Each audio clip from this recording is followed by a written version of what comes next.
তোমরা কি আমার এই ভিডিওটা দেখেছো?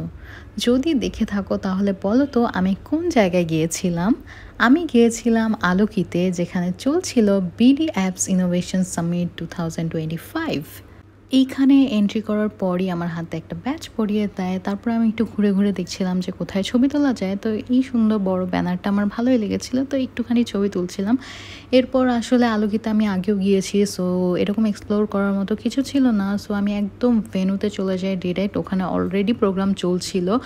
এইটা আসলে বিডি অ্যাপস ইনোভেশন সামিটের একটা গ্র্যান্ড ফিনালে ছিল। তো ওখানে 1 থেকে 10 পজিশনে যারা ছিল তাদের সবাইকে আজকে প্রাইজ দেওয়া হচ্ছিল। তো আমি একটু বসে বসে শুনছিলাম যে কে কী বলে, কারণ এটা খুব ইন্টারেস্টিং ছিল। যারা হচ্ছে অ্যাপস নিয়ে ঘাটাঘাটি করো, যারা মানে চাও তাদের অ্যাপসটাকে একটা একটা পজিশনে নিয়ে যেতে, তাদের জন্য এটা তো খুবই ভালো একটা প্রোগ্রাম। যখন প্রাইজ গিভিং সেরিমনি শুরু হয় তখন আমার নিজেরও খুব নার্ভাস লাগছিল। আমি জানি না কেন, যদিও আমি পার্টিসিপেট করি না, স্টিল মনে হচ্ছিল কে জানি উইনার হবে, কে জানি উইনার হবে। কারণ সবাই এত বেশি এফোর্টস দিয়েছিল, সবাই সবার অ্যাপসে। তো মানে সবাই ডিজার্ভ করে, যে সবাই চায় যে আমি উইনার হব। বাট আমি কোয়াইট শিওর ছিলাম যে ফার্মার যে অ্যাপটা ছিল ওইটাই হবে উইনার, মানে ওই অ্যাপটা যারা বানিয়েছেন তারাই হবে উইনার, কারণ ওটা খুব কাজের একটা অ্যাপ আর খুব ইনোভেটিভ একটা creation. But first runner up ছিল চিঠি.মি, যে অ্যাপটা আছে সেই অ্যাপটা। চিঠি.মি সম্পর্কে তোমরা সবাই জানো, আম শিওর, কারণ এটা রিসেন্টলি খুব ভাইরাল ছিল। অ্যানোনামাসলি চিঠি পাঠানো যেত এটার মাধ্যমে, তো এটার কনসেপ্টটাও খুব ইন্টারেস্টিং। তারপর হচ্ছে যে এটা থার্ড পজিশনে কারা ছিল আমার আসলে মনে নেই। তো প্রাইজ গিভিং সেরিমনির পর আমাদের জন্য একটা ডিনারের ব্যবস্থা ছিল, তো ডিনার করতে চলে যাই উপরে। আর আলোকির খাবার আমার মোটামুটি বিলো অ্যাভারেজ লেগেছে। তো যাই হোক, তারপরে নিচে নামার পর আমি দেখলাম এখানে ভিআর সিস্টেম ছিল, মানে ভিআর এক্সপেরিমেন্ট করা যেত, এক্সপেরিয়েন্স করা যেত। তো আমার এখানে এই ক্রিকেটটা তো খুব ইন্টারেস্টিং লাগছিল, স্পেশালি যারা হচ্ছে ক্রিকেট প্রেমী আছো, ক্রিকেট পাগল আছো, তারা এটা তো খুব পছন্দ করবে আম শিওর। আর এইটা হচ্ছে আফনান খেলতেছে হচ্ছে এভাবে ক্রিকেট। ও হচ্ছে আমাকে মাঝে মাঝে বলতো যে আমি ছোটোবেলায় এভাবে ক্রিকেট খেলতাম, ওভাবে ক্রিকেট খেলতাম, ছক্কা মারতাম, এখানে ব্যথা পেয়েছে, ওখানে ব্যথা পেয়েছে।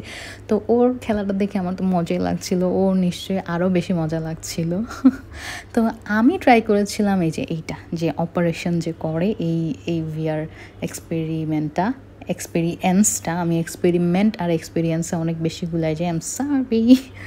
তো এইটার এক্সপিরিয়েন্স করার সময় মজাই লাগছিল, যদিও আমি কিছু বুঝতেছিলাম না। আমাকে যে ভাইয়াটা এটা বানিয়েছে সে বারবার বলছিল এভাবে এভাবে করো, পিঞ্চ করে এটা করতে হবে, ওইটা করতে হবে, ব্রেনটা এখানে, তারপর হার্টটা এখানে। আমি অ্যাকচুয়ালি জানি ব্রেন হার্ট কোথায় যাবে, কিন্তু আমি আসলে করতে পারতেছিলাম না। বাট মানে করার টাইমে, মানে এই যে এটা হচ্ছে যে কাটাকুটি করার টাইমে খুবই মজা লাগতেছিল, মনে হচ্ছিল যে ওয়াও, ভার্চুয়াল রিয়েলিটি তো আসলে অনেক মজার। মানে আমি হচ্ছে ফার্দার আর কোনো সুযোগ থাকলে আমি আসলে ওইটাও করতে চাই। আর আমার এইখানে এই প্রোগ্রামটায় যে মনে হচ্ছিল যে আসলে আমারও একটা অ্যাপ ডেভেলপ করা উচিত। আমি কিসে ডেভেলপ করবো? আমার মনে হচ্ছিল আমি ফার্মেসিতে ডেভেলপ করবো, একটা ফার্ম, একটা অ্যাপ বানাবো যেখানে হচ্ছে ফার্মেসি রিলেটেড সব ইনফরমেশন থাকবে।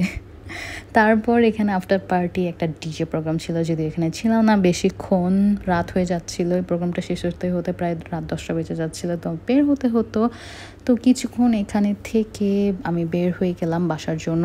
বের হয়ে যাওয়ার আগে আমি হচ্ছে তাদের বুথ থেকে একটা মানে গিফট কালেক্ট করি। তাদের যেই গিফটগুলো ছিল ওগুলো খুবই সুন্দর ছিল, আমি তোমাদেরকে দেখাবো কখনো হয়তো। বাট খুব কোয়ালিটিফুল ছিল, যে প্যাড দিয়েছিল, তারপর হচ্ছে এটার ভিতরে একটা টি শার্ট ছিল, সব কিছু অনেক ইন্টারেস্টিং ছিল, অনেক ইন্টারেস্টিং না, অনেক ভালো কোয়ালিটি।